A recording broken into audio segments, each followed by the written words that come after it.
Сәлем, бүгін бізде келесі сабақ demonstrative pronouns. Demonstrative pronouns дегеніміз сілтеу есімдіктері. Ағылшын тіліндегі бүгін өтетін тақырыбымыз, оның бізде 4 түрі бар. This, that, this, those. Олар бізде қандай мағынаны білдіреді екен? Біз demonstrative pronounsты қандай да бір зат есімге сілтеп айтқан кезде қолданамыз. Бұлар бізде тек қана зат есімдердің алдына қолданылады. Соны жаттап алайық. We use them to show where things are. Near or far. Яғни біз оларды заттардың қай жерде тұрғандығы туралы айтқан кезде қолданамыз. Жақын немесе алыс. Болмаса олардың жеке немесе көпше екендігін білдіреді екенбіз. Так, біріншісі ол бізде this. This дегеніміз тек қана жекеше түрде қолданылады. Бір ғана зат адамның жанында. Бізде мынау дегенді білдіреді. Мынау, қазақшаға аударған кезде мынау. Яғни айтып жатқан спикердің жанында болу керек. This book is interesting. Мынау кітап өте қызықты. Яғни ол айтып жатқан адамның қолында тұр, немесе оның қасында өте жақын тұр. The book I'm holding, мен ұстап тұрған кітап немесе маған өте жақын дейді. Окей? Жақын және де бір ғана зат болған кезде. That тоже бізде біреу ғана, бірақ айтып жатқан адамнан алыс. Far from the speaker. That car is red. Бұл анау дегенді білдіреді.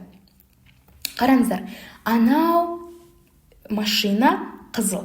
Яғни өте алыс. Ол the car over there, арғы жақта, менің жанымда емес деген сөз. Ол көшенің арғы бетінде болуы мүмкін, немесе көрші үйдің жанында болуы мүмкін. Ана адамнан өте, айтып жатқан адамнан өте алыс болуы керек. Вот сол кезде біз затты қолданады екенбіз.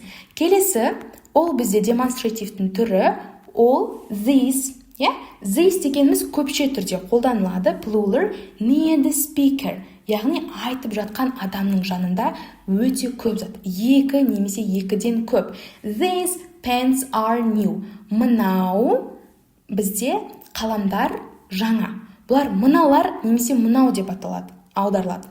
Мынау қаламдар жаңа. Pens here, қаламдар оның жанында, және де олар өте көп. Келесі those дегеніміз көпше түр тоже, бірақ спикерден айтып жатқан адамнан алыс. Аналар немесе анау деп аударылады. Қарайық, those houses are beautiful. Анау үйлер немесе ана жақта тұрған үйлер өте әдемі. Яғни үй сөйлеп тұрған адамның жанында емес. Окей?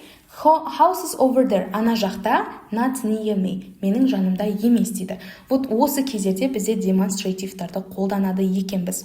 Так, есте сақтап алайық. Егер де олар жекеше түрде болатын болса, олар 4 әріпті. Ал көпше түрде болатын болса, олар 5 әріпті. Сіздерге лайфхак шатас кетпес үшін ғой. This 5 әріпті, those 5 әріпті. Демек олар көпше түрге қосылады.